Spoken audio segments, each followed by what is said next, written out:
Good morning, everyone. Welcome back, and thank you for joining us. We're glad that you're here. I'm Steve, And I'm Scott. and together we are Backyard Musings, the Science and Technology channel. Yeah, we're talking about a interesting topic today involving I guess this guy was an explorer, right? Kind of an Yeah, explorer, or investigator, whatever. yeah. But yeah, pretty interesting story. And as you can see there on the screen, that lug of a Looks like a ship there sow. is that's what we're going to talk about today. So yeah, More than a century after Ernest Shackleton last walked its deck, his final ship has emerged from the darkness at the bottom of the Labrador Sea. And the picture we're showing you now, of course, it's looks like it's sinking, but it's not. It's on top of the water.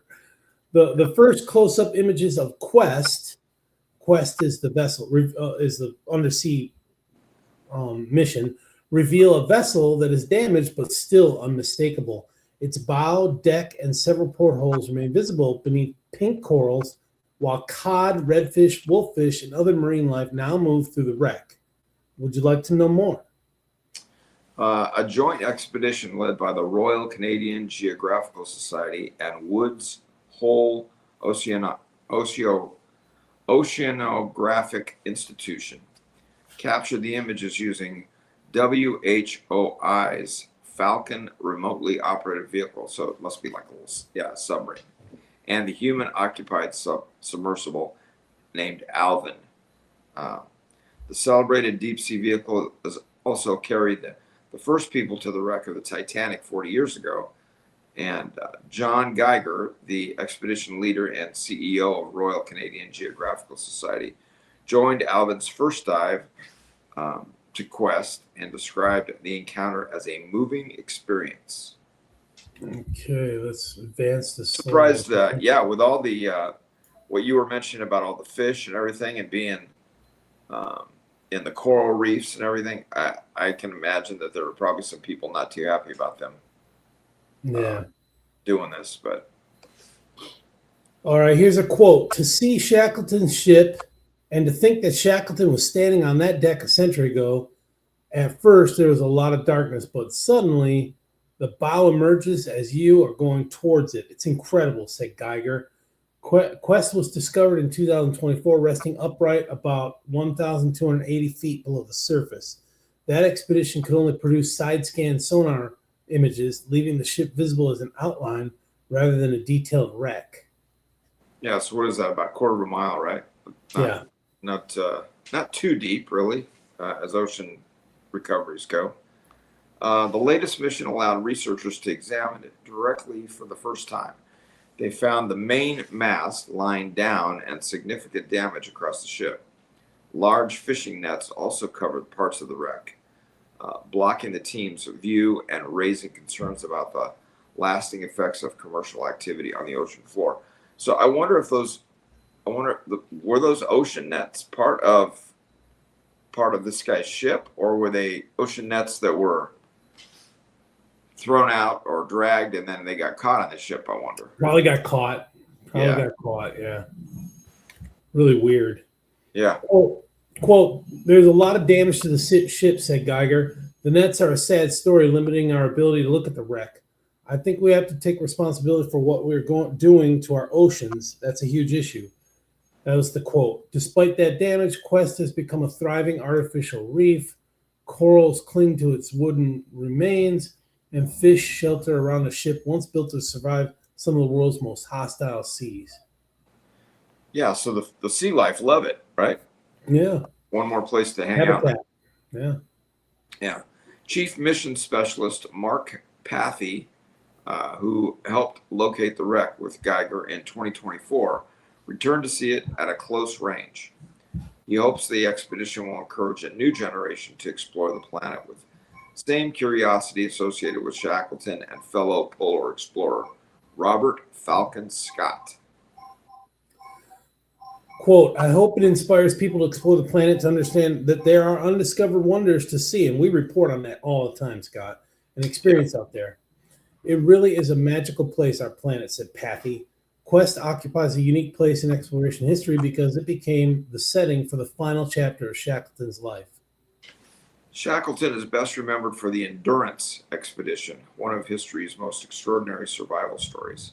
After Endurance became trapped and destroyed by ice in the Weddell Sea, or Weddell Sea, he led every member of his crew to safety through nearly 2 years of isolation, dangerous sea crossings, and brutal Antarctic conditions. I don't know if I ever remember hearing that.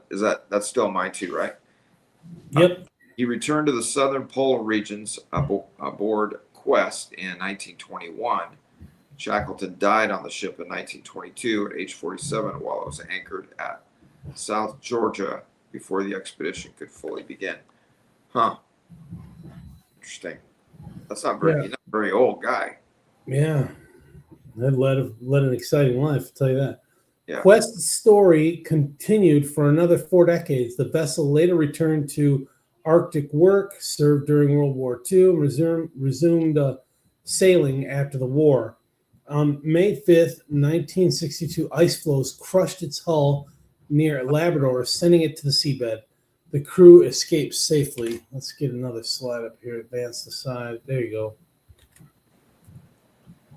Huh. Looks like portholes there. Yeah. Yeah. The current expedition took years to organize and brought together specialists in deep sea operations, marine archaeology, mapping, and underwater imaging. Among them was Alvin pilot Bruce Strickrot. Over 3 days, the team surveyed and mapped Quest using Canadian-made underwater photogrammetry equipment with VOYS. Was that voice? Yeah. Manufacturer. Yeah. Thousands of overlapping images will be combined to produce a highly detailed digital twin of the wreck. The model will preserve the ship's present conditions, even as currents, fishing equipment, marine organisms, and the slow deterioration of its wooden structure continue to alter the site. It will also allow researchers and the public to explore Quest virtually without disturbing the wreck. The expedition will next travel northeast toward Greenland to survey Terra Nova, another vessel largely or closely linked to the heroic age of Antarctic exploration. Terra Nova carried Robert Falcon Scott on his final Antarctica expedition. Scott reached the South Pole in 1912, only to discover that a Norwegian team led by Roald Amundsen had arrived 5 weeks earlier. Scott and 4 companions died during the return journey. Wow. Gee whiz. Yeah. Like Quest, Terra Nova later worked as a sailing vessel in Canadian waters before sinking. Shackleton had originally planned to take Quest into the Canadian Arctic before redirecting his final expedition toward Antarctica. The 2 wrecks now offer researchers a rare opportunity to document the final ships associated with 2 of the most famous and tragic figures in polar exploration. Really interesting, really fascinating. Yeah. Well, and it just goes to show you that area. I mean, I'm not a maritime kind of guy, but it just goes to show you that that area up there is dangerous. Yeah. At least, right? Even ships today, we know, have gone up there. Submarines and ships have gone up there and had some issues. So, well, Antarctica is even more dangerous because it can only be approached by sea. At least the North Pole, you can walk to it from land. right. And those seas down in the South Pole are just crazy. Yeah. So, all right, folks. We hope you enjoyed it. Thanks for joining us. We'll catch you in the morning or in the afternoon. Take care, everyone. We'll see you this afternoon. Thanks. Yeah.